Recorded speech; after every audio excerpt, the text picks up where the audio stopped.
You don't choose to procrastinate. Your brain already made that decision before you sat down. It turns out the moment you label as a choice, the moment you decide to do it later, has almost nothing to do with what you tell yourself afterward. By the time James opens another tab to reorganize the list, the real decision is already finished. Something in him weighed the task, ran a calculation he never saw, and quietly pulled him away from the desk. He thinks he's being lazy. He thinks he lacks discipline. But what if the thing he calls a weakness is the most carefully engineered defense he owns? And what is it exactly that he's defending? Here's the story James tells about himself, and it's the same story you've probably told about you. Procrastination is a character flaw. It means you're undisciplined. It means somewhere inside you, there's a weaker, softer version of yourself that keeps winning. The fix, supposedly, is obvious. Better planning, a cleaner schedule, more willpower. Just try harder. So James does what driven people do. He optimizes. He builds the perfect system. He buys the planner, downloads the app, blocks his calendar into tidy, color-coded rectangles. And for a while, it feels like progress. Because organizing the work feels almost exactly like doing the work. But notice something strange. James is not a lazy person. He's the opposite. He'll spend 3 hours perfecting a system designed to save him 30 minutes. He'll work incredibly hard to avoid working. A truly lazy person wouldn't bother building the elaborate machinery of delay. That doesn't fit the laziness story. If this were really about a weak will, the most driven, most demanding person in the room wouldn't be the one frozen at his desk. And yet, he so often is. The discipline was never the missing piece. Because something is being managed here, just not his time. But this is only the beginning of what's actually happening. Watch what actually happens in James's body. The document is open, the cursor blinks, and in his chest, a small knot pulls tight. A quiet pressure, a thought that arrives before any words do. What if they hate it? Not a sentence he says, a feeling he flinches from. And then, relief. The instant he switches to organizing his inbox, the knot loosens. The dread recedes. A small, soothing wave of calm moves through him. He's doing something. It feels productive. It feels safe. Here is what just happened, and it has nothing to do with time. His brain registered the task not as work, but as a threat. And when he escaped that threat, his brain paid him. Instantly, in relief. This is the avoidance-relief cycle. The task triggers a negative feeling, anxiety, dread, self-doubt, and avoidance makes that feeling vanish. The relief is so immediate, so reliable, that the brain quietly files it away as a reward. Run from this, and you'll feel better. So tomorrow, it will reach for the same escape, a little faster. So procrastination was never a time management problem. It's an emotion management problem. James isn't avoiding the document, he's avoiding what the document makes him feel. And for most people, that's where the explanation ends. The brain runs from bad feelings. Case closed.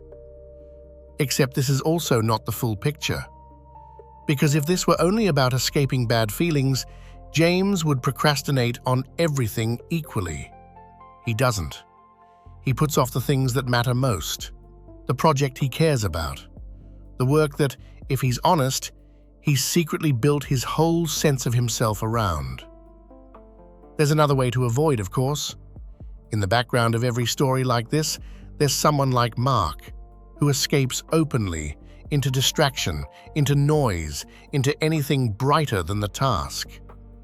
James would never. James prepares, he researches, he optimizes, he almost starts. Same flight. He just dressed it in the clothes of effort, so no one, least of all himself, would call it running. And now, we reach the thing underneath the thing. Ask why the task feels like a threat in the first place. For James, every task is not a task, it's a verdict. A line in a performance review he is constantly writing about himself, where the only question that matters is, am I good enough? And here is the terrible elegance of it. As long as he hasn't truly tried, as long as he holds something back, the verdict can never come back negative. His potential stays untested, unblemished, perfect. The moment he gives a task his absolute undefended best, he risks discovering that his best is just ordinary. So he waits. He delays until the last possible hour, and in doing so, he builds himself an escape hatch.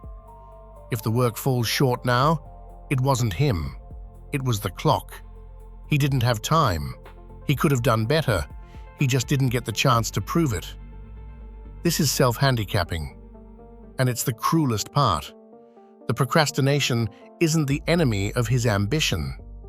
It's made of his ambition. Your brain will happily torch your career, your sleep, and your relationships, all so you never have to find out whether you're actually mediocre. A very supportive feature, completely destructive, but supportive. The higher his standards climb, the more terrifying the verdict becomes, and the more he needs the shield. The perfectionism doesn't fight the procrastination, it feeds it. The two have been the same thing all along. So let's name what this actually is, because you feel it too. Does this mean you are just terrified that if you finally gave it everything, your absolute best still wouldn't be good enough? Sit with that for a moment. Not the fear of failing, the fear of finding out. That the gap between who you hope you are and who you actually are might be real and measurable and smaller than you needed it to be. As long as you never try, that gap stays a rumor. Try, and it becomes a fact. That's not laziness. That's grief, arriving early, for a version of yourself you're not ready to lose. James doesn't fix this. There's no morning where the fear lifts and the work becomes easy. The shield is too useful, and the verdict still feels too real for any of that. But something small is different. He sees the move now. He recognizes the reach for the inbox, the pull toward the perfect system for what it actually is. Not a failure of discipline, but a flinch away from a feeling. And naming the flinch doesn't make it stop. It just means he's no longer fully fooled by it. So he does one thing. Not the whole project, not a transformation. He writes one bad sentence. On purpose. A sentence he knows isn't good enough, and he lets it stay. It's a small act, and a strange one. Because what he's really doing is letting the verdict come back imperfect, on his own terms, while it's still small enough to survive. He's not solving the fear, he's choosing to be measured anyway, this once, in this one sentence. The dread is still there. The performance review is still running.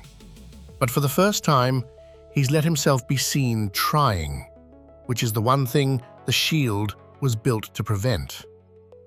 The fear was always going to be louder than the task. That doesn't change. It was never a contest he could win by getting braver or more disciplined or finally good enough. So the only question left is the one he's sitting with right now. Cursor blinking, one bad sentence on the page. If the fear of failing was always going to be louder than the task, what does it mean to start anyway?